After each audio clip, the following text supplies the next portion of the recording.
Hi, I'm Richard Few, founder and chief geek at Sales Geek, and this is our first official broadcast from the new Geek Bunker. So you get to see one small corner of it on this week's Weekly Geek, and over the next few weeks you get to see a bit more of it.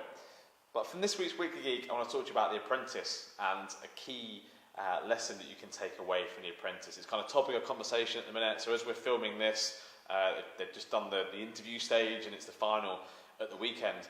Now, for me, I used to love The Apprentice. I still sort of watch it now, but I don't watch it with quite the same love that I used to. It always used to be a pleasure, then it became a guilty pleasure, and now I sort of struggle to watch it. And for me, the reason why I struggle to watch it is because of what goes on during the tasks, and I find it quite hard and quite difficult to watch some of the behaviours that I see.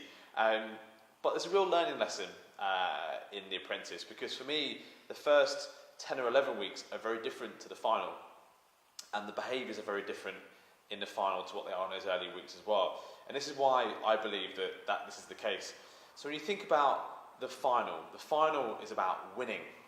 It's about doing your best to win.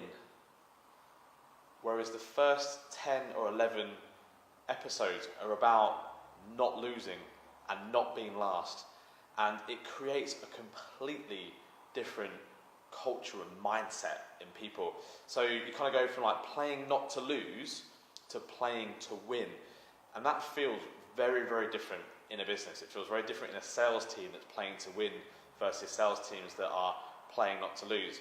So what happens when people are playing not to lose is that you see all the negative behaviours that you see on The Apprentice. So it's about self-preservation. What can I do to just like make sure that I'm either not at the top of the chopping list or at the bottom of the list. I just don't want to be the person that gets singled out for the axe, for the chop. And you see people sort of like pushing others to the forefront.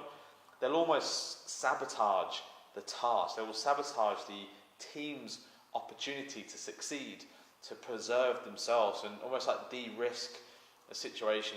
You end up with a lot of these like "I told you so" type moments, and I wouldn't have done it this way, and I wouldn't have done it that way.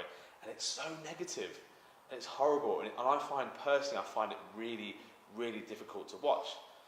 And then you fast forward to the final, all the same people come back into the process, same skills, same human beings at the end of the day, but it completely changes. And all of a sudden, this group of people galvanise behind one of the finalists with this combined objective to win, and everyone's in it for the same reason. It's about winning rather than not losing. And they all kind of like gel together, and they take risks, and they make decisions, and they support each other. And it's all about creating a positive outcome rather than avoiding a negative one.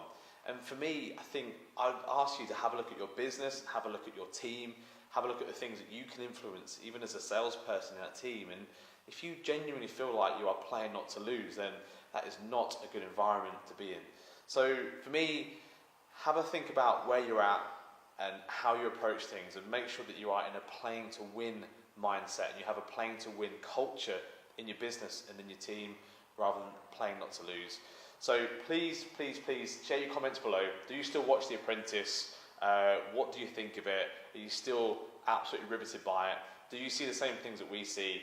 I'd love to get your thoughts. I'd love to get your opinions. You can also jump onto salesgeek.co.uk. You can subscribe on there. You can get our videos directly to your inbox every single week. Thanks for watching. I'm Richard Few, founder and chief geek at Sales Geek.